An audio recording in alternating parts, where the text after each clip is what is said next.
comme la grande majorité des travailleurs du monde de la culture, Isabelle Adjani est inquiète.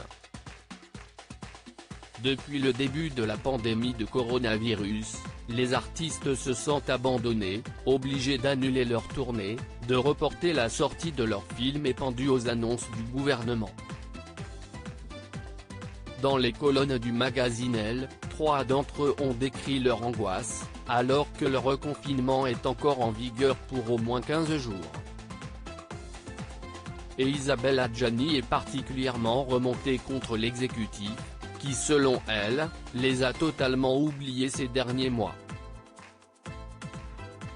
Le regard condescendant sur notre profession transparaît dans toutes les consignes, assure la comédienne.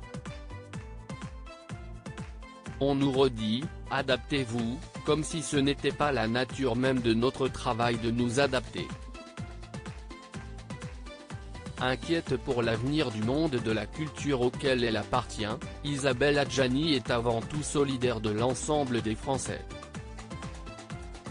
Les gens sont comme nous, ils se tiennent debout, à la verticale, en se disant « on tient », a continué la comédienne avant d'expliquer avoir beaucoup de mal avec l'injonction de tenir le coup jusqu'à s'en rendre malade. Auprès de nos confrères, Isabelle Adjani s'interroge sur l'avenir. Quid du monde d'après qui se prépare? Ou plutôt, quid d'un mode avec? Il y a de quoi se sentir manipulé. A-t-elle lancé. L'actrice a ensuite tenu des propos pour le moins étonnants dans cette période de crise sanitaire mondiale. Ce fameux conseil scientifique et ses suiveurs nous parlent de la science comme d'une religion.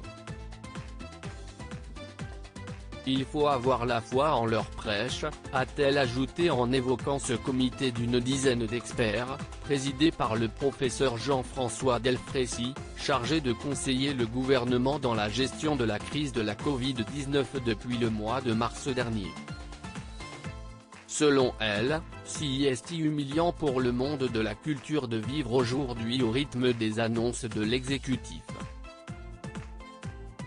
Isabelle Adjani, déclarer l'état d'urgence culturelle. Je me vois mal continuer à vivre de cette façon, assure l'actrice auprès d'elle, qui trouve embarrassant que les artistes soient traités comme des scolaires dissipés. Le 5 mai dernier, Isabelle Adjani avait déjà pris la parole pour essayer de sauver le monde culturel. Dans une lettre ouverte sur France Inter, elle avait lancé un appel à Emmanuel Macron. La création, nous la voulons vivante pour que les gens restent vivants, elle ne peut rester otage de solutions à court terme, comme sur les réseaux sociaux, quelles que soient les ressources dévouées de ceux d'entre nous qui tentent de lutter contre son asphyxie, lisait-elle.